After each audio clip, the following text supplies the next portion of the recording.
Just over 2 years ago, I was tasked with researching and writing iHASCO's GDPR course. The months leading up to the release of the course and the regulation itself was a chaotic time, to say the least. People were genuinely worried that this huge piece of legislation was going to completely change the way they operated as an organization, and often for the worse.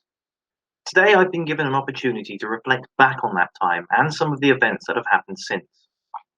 It's been 2 years since the GDPR was first introduced across the EU, and though there were early fears of crippling administrative costs and an endless campaign of inquisitions by the ICO, who were waiting for any opportunity to levy heavy-handed fines, they are for many organizations nothing more than a distant memory.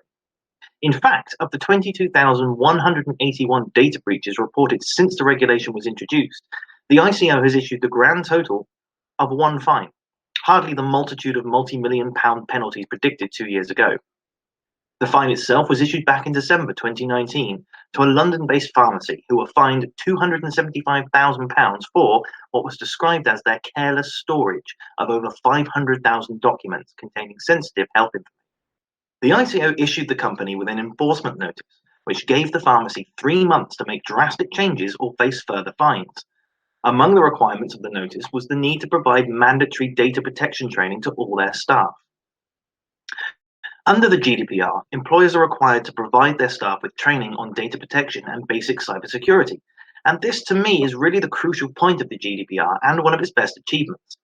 On the one hand, by training their staff, employers are fulfilling their duty and complying with the regulation, helping themselves avoid potentially reputation-damaging court cases and huge fines. But more importantly, the regulation has served to increase the population's general awareness and understanding of the risks we all face, both inside and outside of work, whether from fraudsters and scam artists, or from negligent and non-compliant organizations operating without a care for their data security and well-being. The GDPR has taught us all the value of our data and given us the means to keep it safe. That's all from me. Good night.